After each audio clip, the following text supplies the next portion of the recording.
At the lavish Sterling Global Christmas party, CEO Astrid Sterling laughed coldly as she pointed toward the janitor standing near the stage. "Sing Last Christmas," she commanded, her voice dripping with mockery. The entire ballroom erupted in laughter.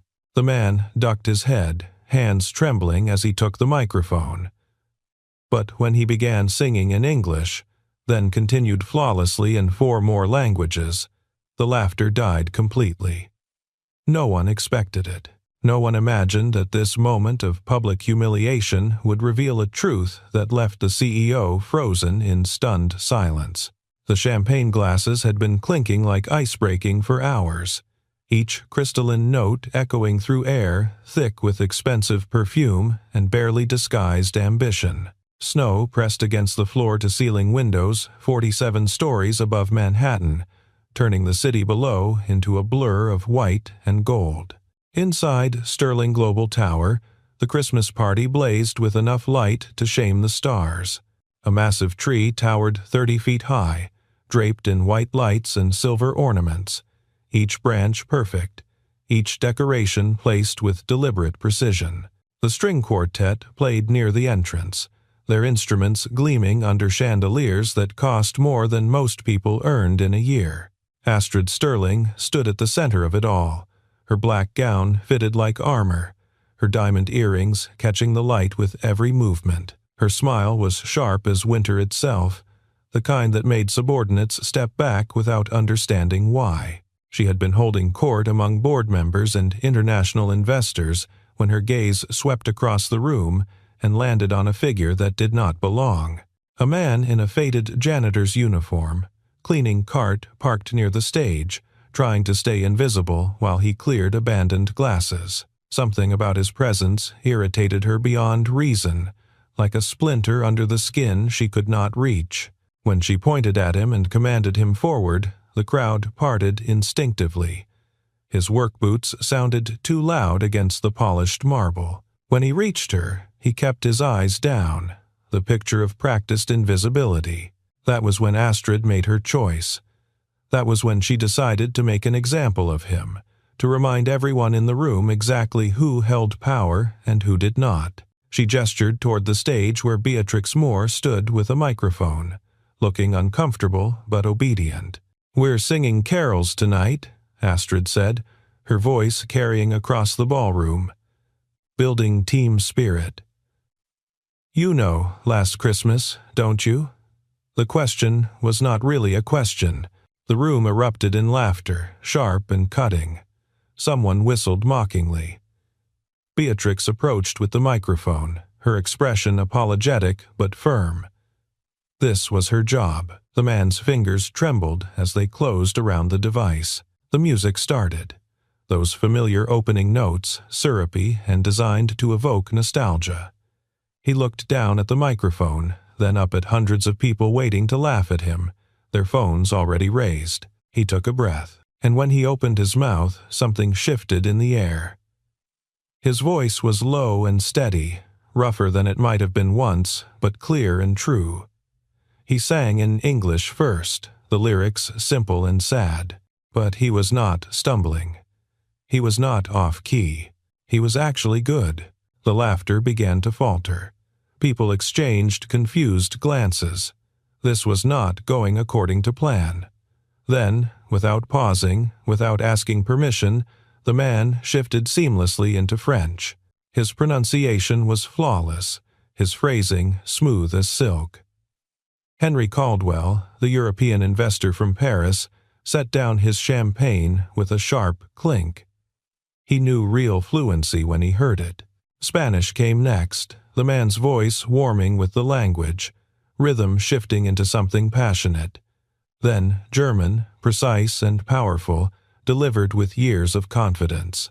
Then Italian, soft and aching, each syllable a small heartbreak. When the final note faded, the ballroom was completely still.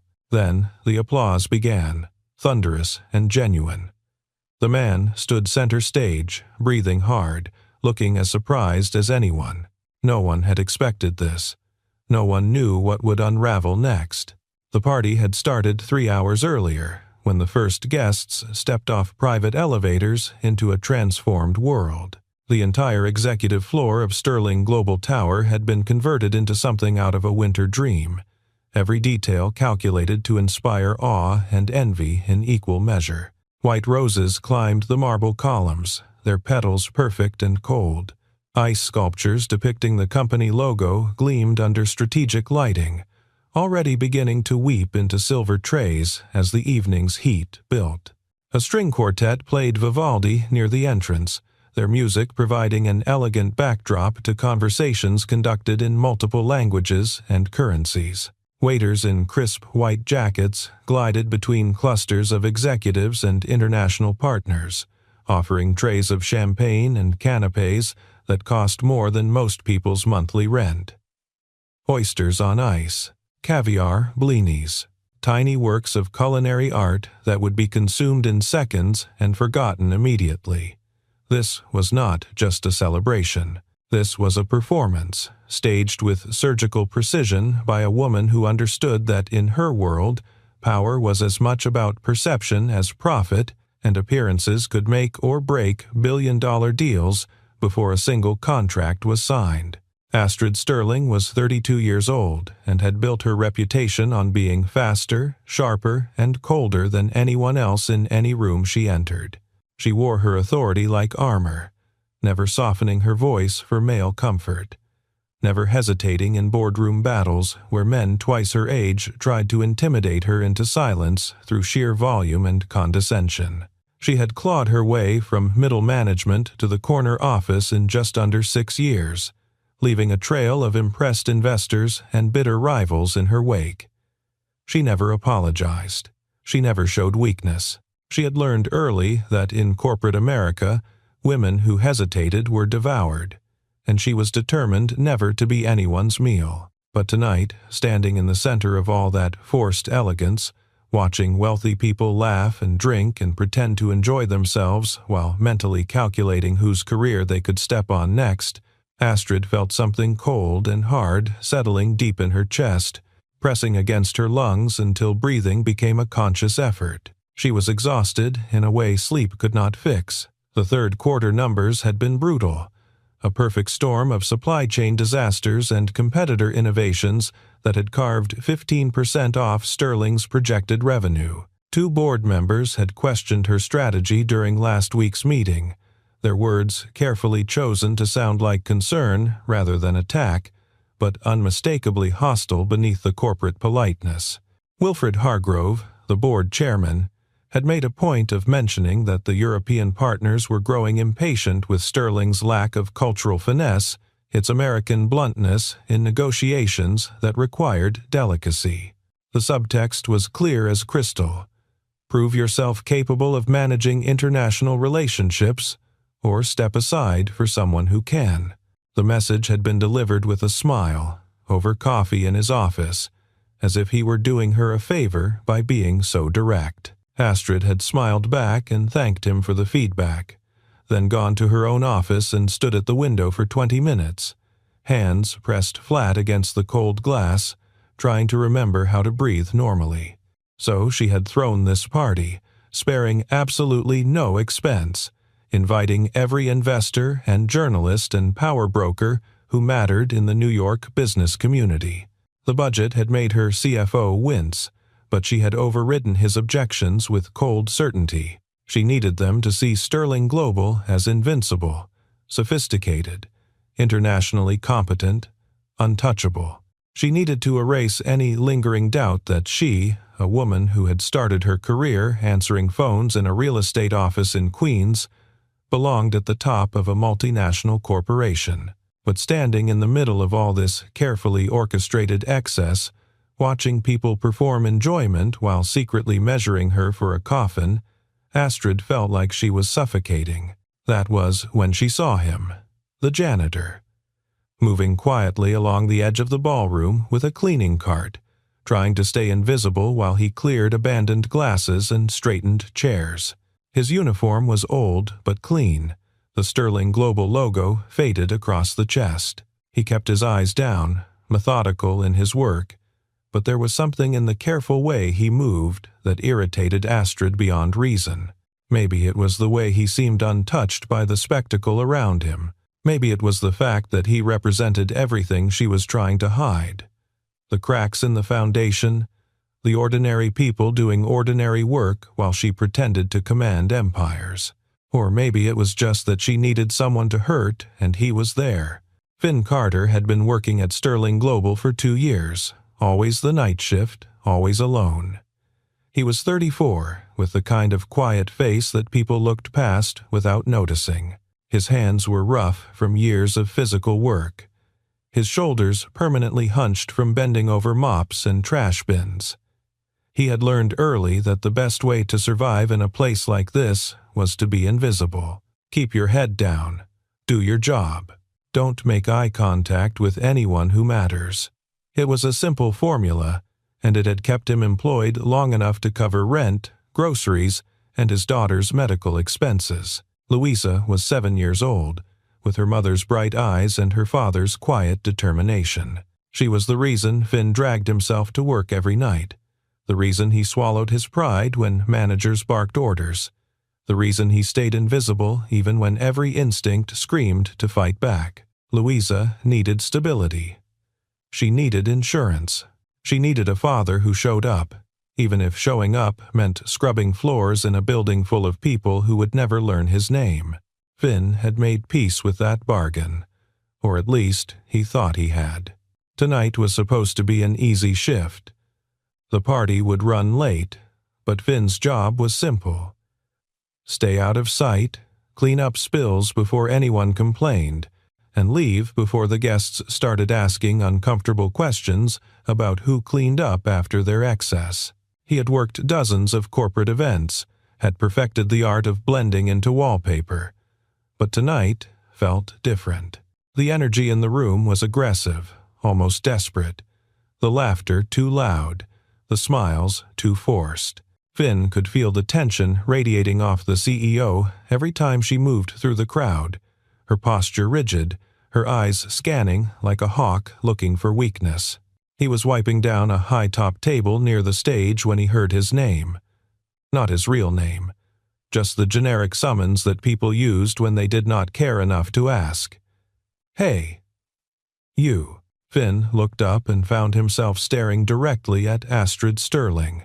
She was 10 feet away, champagne glass in hand, surrounded by a half-circle of executives who watched her with the wary attention of prey animals. Her face was beautiful in the way sharp things are beautiful. Elegant, precise, dangerous. "Come here," Astrid said. It was not a request. Finn glanced toward George Lane, the head of security, hoping for some kind of intervention. George met his eyes for a fraction of a second, then looked away. No help there. Finn set down his cleaning rag and walked toward the CEO, acutely aware of how his uniform looked under the chandelier light, how his work boots sounded against the polished floor. The crowd parted slightly as he approached. People leaning back to avoid contact, noses wrinkling as if poverty were contagious. Astrid tilted her head, studying him with the cold curiosity of someone examining an insect. "We're having a little fun tonight," she said, her voice carrying across the ballroom, singing carols, building team spirit. "You know Last Christmas, don't you?" The question was rhetorical, mocking. A few people laughed. Finn opened his mouth to decline politely, to excuse himself and vanish back into the shadows where he belonged. But then he saw Clinton Voss standing just behind Astrid. The CFO's face arranged in a smile that did not reach his eyes. Clinton had been laying groundwork for months, quietly undermining Astrid in board meetings, spreading whispers about her lack of leadership. This moment was a gift to him. If Astrid humiliated a janitor in front of international partners, Clinton could spin it into a scandal. If she showed mercy, he could call her weak. Either way, she was trapped. And Finn was the bait. Beatrix Moore, the event coordinator, appeared at Finn's elbow with a microphone. Her expression was apologetic but firm. This was her job. She handed him the mic, and someone in the crowd whistled mockingly. Finn looked at the device in his hands, felt the weight of hundreds of eyes pressing down on him, and thought about Louisa asleep at home. He thought about the overdue medical bills stacked on his kitchen counter. He thought about how much it would cost to find another job with benefits. Then he thought about something else, something buried deep from a life he had left behind. Finn Carter had not always been a janitor. Once, a lifetime ago, he had been someone else entirely. Someone who spoke 5 languages fluently and had negotiated trade deals in Geneva, translated for diplomats in Brussels, and solved cultural crises for corporations too arrogant to understand the people they were trying to impress. He had been good at it, exceptional, even. But that was before his wife got sick, before the hospital bills piled up faster than insurance could cover them, before he made the choice to abandon his career and become a full-time caregiver, to spend his wife's last 6 months holding her hand instead of flying to conferences. After she died, Finn could not go back. The grief was too heavy, the corporate world too brutal. He needed something simple, something quiet, something that would not demand more than he had left to give. So he became invisible. He took a job that let him work nights while Louisa slept, that offered health insurance and did not ask questions about the gaps in his resume. He buried the man he used to be and told himself it did not matter. But standing on that stage, microphone in hand, with a room full of people waiting to laugh at him, Finn felt something old and stubborn rising in his chest. He looked at Astrid Sterling, saw the exhaustion hidden behind her cruelty, and made a decision. If she wanted a performance, he would give her one. Just not the kind she expected. The music started. Last Christmas. The opening notes syrupy and familiar, designed to evoke nostalgia and warmth. Finn closed his eyes for a moment, found the melody, and began to sing. His voice was low and steady, rougher than it used to be but still clear. He sang in English first, the lyrics simple and sad, a story about love given and wasted. The crowd laughed, but the sound was uncertain now. Finn was not stumbling. He was not off-key. He was actually good. Astrid's smile flickered. She had expected humiliation, not competence. Across the room, Rosalind Drake, the head of PR, felt her stomach drop. This was going to be a problem. When Finn finished the first verse, he did not stop. He did not hand back the microphone or retreat to safety. Instead, he shifted seamlessly into French, his pronunciation flawless, his phrasing smooth as silk. The laughter stopped completely. People leaned forward, confused, intrigued. Henry Caldwell, the European investor who had flown in from Paris that morning, set down his champagne glass and stared. He knew the difference between high school French and native fluency. What he was hearing was the latter. Finn moved into Spanish next, his voice warming with the language, the rhythm shifting into something more passionate. A woman near the stage whispered to her companion, asking who this man was. No one had an answer. Clinton Voss stopped smiling.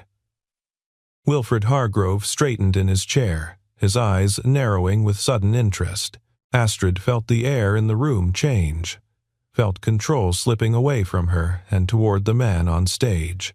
She wanted to stop him, to cut the performance short and reassert her dominance. But she could not. Not now. Not without looking petty and afraid. German came next, precise and powerful, each word clipped and intentional. The language of engineers and philosophers, delivered with the kind of confidence that comes from years of practice. Finn's eyes were open now, scanning the crowd. No longer a victim, but a performer in full command of his craft. He found Astrid's gaze and held it, singing directly to her. And for the first time all night, she looked away first. The final language was Italian, soft and aching, each syllable a small heartbreak. Finn sang about giving his heart away, about trust and loss in the long winter that follows betrayal. When the last note faded, the ballroom was silent. Then someone started clapping. Then someone else. Within seconds, the applause was thunderous. People on their feet, mouths open in genuine amazement. Finn stood in the center of it all, breathing hard, microphone loose in his hand. He had just done the one thing he swore he would never do again. He had made himself visible. Henry Caldwell was the first to reach the stage. He moved with the brisk efficiency of someone used to making decisions quickly, his hand extended before Finn could step down. "Where did you learn to speak like that?" he asked, his accent thick with approval. Finn hesitated, suddenly aware of how many people were listening. "I used to work in translation," he said quietly. Before this, Henry's eyebrows rose. He turned to Astrid, who had gone very still near the bar. "You have someone this talented cleaning floors?" The question was not accusatory, just genuinely baffled. Astrid opened her mouth, closed it, opened it again. She had no answer. She had not known. She had not asked. She had assumed. Rosalind Drake was already calculating damage control, her phone half raised as she debated whether to delete the videos people were already uploading to private channels. This could go viral in the worst way. CEO humiliates employee. Employee reveals hidden talent. Company looks cruel and stupid. Or it could be spun into something positive if they moved fast enough. But everything depended on what happened next, on whether Astrid Sterling could swallow her pride and make this right. Before anyone could speak, a voice cut through the murmur of conversation. It was Wilfred Hargrove, standing now, his presence commanding immediate attention. "We have a problem," he said calmly. "Our translator for tomorrow's negotiation just canceled." Snowstorm grounded her flight in Boston. He looked at Finn, then at Astrid. "Unless anyone has a better idea, I suggest we ask this gentleman if he is available." The words landed like stones in still water. Clinton Voss went pale. Astrid felt the trap snap shut around her. If she said yes, she admitted to wasting talent. If she said no, she sabotaged her own company out of spite. Either way, she lost. Finn stood very still, understanding what was happening, but not quite believing it. Tomorrow morning, Sterling Global was supposed to finalize a massive contract with a consortium of European investors. The deal was worth millions, possibly enough to secure Astrid's position for another year. Without a competent translator, the whole thing could collapse over a single misunderstood clause. He could save them. Or he could walk away and let them drown. He thought about Louisa again, about the choice he had made to stay invisible, to stay safe. Then he thought about the look on Astrid's face when she pointed at him and said, "Sing," the humiliation in her voice. The casual cruelty. "I can do it," Finn said quietly. "If you want." Astrid stared at him, and for just a moment something flickered in her eyes. Not gratitude, not quite shame, just a flash of recognition, as if she were seeing him as a person for the first time. "Fine," she said, her voice flat. "Be here at 8. Then she turned and walked toward the exit, her heels clicking against the marble, her shoulders rigid with suppressed rage. The party continued around them, but the energy had shifted. People were no longer performing confidence. They were whispering, speculating, watching. Clinton Voss disappeared into a side hallway, phone pressed to his ear, already planning his next move. He had worked too hard to let some janitor ruin his carefully constructed path to power. If Finn succeeded tomorrow, Astrid would look competent. If Finn failed, Clinton could blame her for relying on unqualified staff. The trick was making sure Finn failed in exactly the right way. Clinton made 2 calls before midnight. The first was to building security, instructing them to revoke Finn's access to the executive floors. "Just a precaution," he said. "A scheduling error." The second call was to his assistant, telling her to delay the morning meeting by 30 minutes without informing Astrid. Small sabotages. Enough to create chaos. Enough to make Astrid look incompetent when it mattered most. Finn went home just after midnight, his hands shaking as he unlocked the apartment door. Louisa was asleep in her bed, her stuffed rabbit tucked under one arm, her breathing soft and even. He stood in the doorway for a long time, watching her, trying to remember why he had agreed to step back into the world that had chewed him up once before. Then he went to the kitchen and pulled an old briefcase from the back of the closet. Inside were files he had not touched in 2 years. Contracts, glossaries, notes in 4 different languages. He spread them across the table and started reviewing, his mind shifting back into patterns he thought he had forgotten. By the time the sun rose, Finn had not slept, but he was ready. The meeting was scheduled for 8 in the morning, in a conference room on the 47th floor. Finn arrived at 7:30, dressed in the only suit he still owned, a decade out of style but clean and pressed. He rode the elevator up, his heart pounding, his mouth dry. When the doors opened, George Lane was waiting.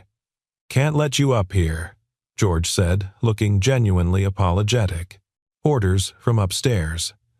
Access revoked. Finn stared at him. "I'm supposed to translate a meeting. The CEO told me to be here." George shrugged. "I'm just doing my job, man. Sorry."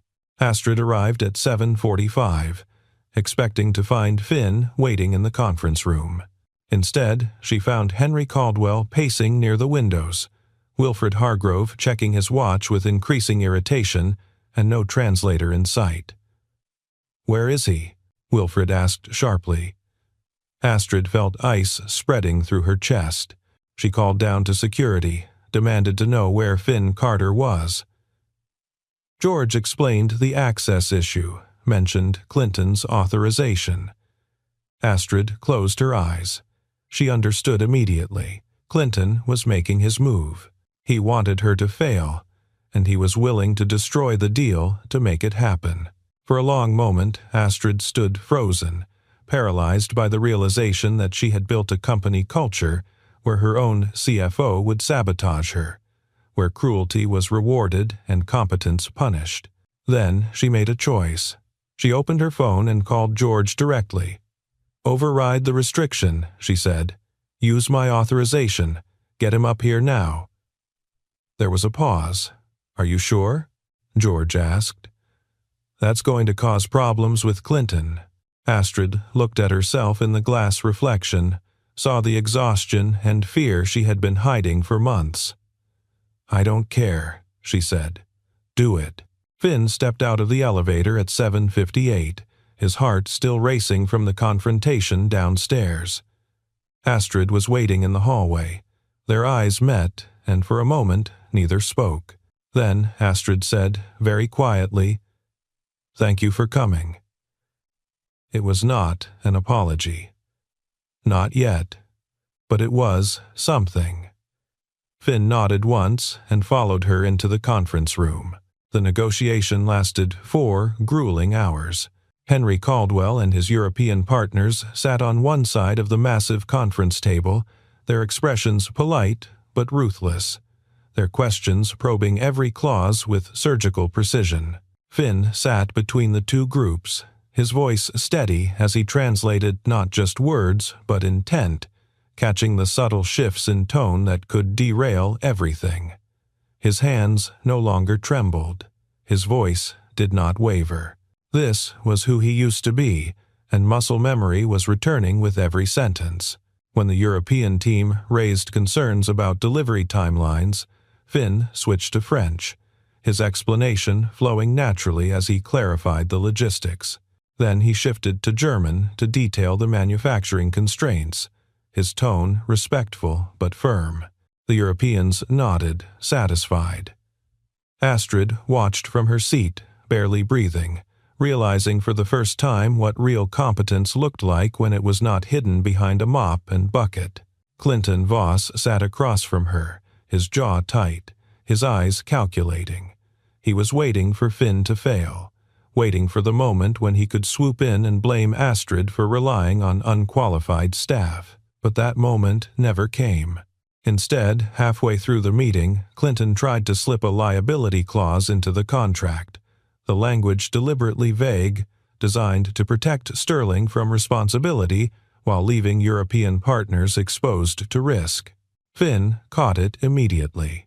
He paused mid-translation, his eyes scanning the document, then looked up and asked a clarifying question in Italian, his tone carefully neutral. Henry frowned, asked Finn to translate the clause word for word with no interpretation. Finn did exactly that, and the ambiguity became instantly obvious. The room went silent. Wilfred Hargrove leaned forward, his voice cold as steel. "Explain this clause, Clinton." Clinton stammered, tried to backtrack, claimed it was standard language. Henry shook his head slowly. "This is not standard. This is deliberate obfuscation." Astrid felt something shift inside her chest. She could have defended Clinton, could have tried to smooth things over, could have protected him the way she always protected her team. Instead, she leaned forward and said clearly, "Remove the clause entirely. We negotiate in good faith, or we do not negotiate at all." Clinton's face went pale. Wilfred's expression remained neutral, but something like approval flickered in his eyes. By noon, the contract was signed. Henry shook Finn's hand with genuine warmth, told him he was the best translator he had worked with in years. Wilfred pulled Astrid aside and said, "That man just saved your career. Don't waste him." Then he left, taking the signed documents with him. The room emptied slowly, until only Astrid, Finn, and Rosalind remained. Rosalind had spent the morning gathering evidence. Emails from Clinton ordering the access restriction. Text messages discussing how to delay the meeting. Financial records showing irregularities in the charity fund, money moved in ways that did not quite add up. She laid it all on the table in front of Astrid. "He was planning to frame you for the missing funds," Rosalind said quietly. "Make it look like you were embezzling." Astrid stared at the papers, feeling something cold and sharp settling into her bones. She had known Clinton was ambitious. She had not realized he was willing to commit fraud to get what he wanted. Clinton Voss was escorted out of the building by security at 2 in the afternoon. Wilfred Hargrove had seen the evidence and made the decision in under 5 minutes. No second chances. No quiet resignations. Just a clean, brutal removal.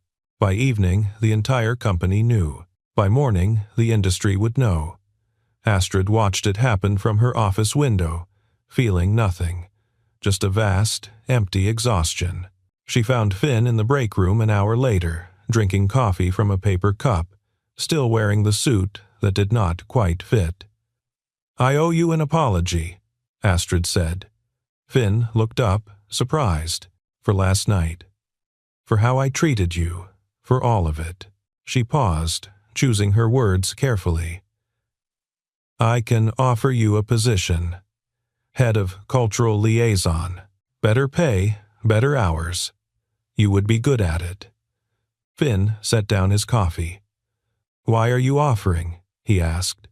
"Because I'm useful? Or because you know what you did was wrong?" Astrid flinched.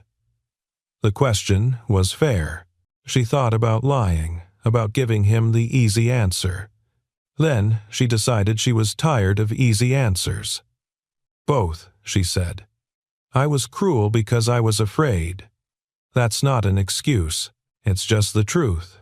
Finn studied her for a long moment. Then he said, "I need to think about it." Astrid nodded. "Take all the time you need." She turned to leave, then stopped. "For what it's worth," she said quietly, "you were extraordinary today. You deserved better than what I gave you." Finn watched her walk away, and for the first time in 2 years, he felt something shift inside his chest. Not forgiveness. Not yet. But maybe the beginning of it. 1 year later, Sterling Global held another Christmas party. This time, the energy was different, softer, more genuine. Astrid had spent 12 months rebuilding the company culture, implementing policies that protected workers, creating scholarship programs for employees' children, learning to lead with something other than fear. It was slow, exhausting work, but it was work that mattered. Finn Carter stood near the stage, dressed in a suit that actually fit, watching Louisa laugh with a group of children near the dessert table. He had taken the job Astrid offered, had slowly rebuilt the career he thought he had lost forever. The work was good, the pay was fair, and for the first time since his wife died, he felt like himself again. Beatrix Moore approached him with a microphone and a shy smile. "Would you sing something?" she asked. "Not because anyone's making you, just because we'd like to hear it." Finn looked at Astrid across the room. She met his eyes and gave a small nod. Permission, not command. He took the microphone and sang "Last Christmas," just once, just in English. His voice was warm and clear, and when he finished, people applauded not because they were shocked, but because they were grateful. Astrid stood in the back of the room, watching, and felt something she had not felt in years. Not pride, not power. Just the quiet satisfaction of knowing she had finally done something right.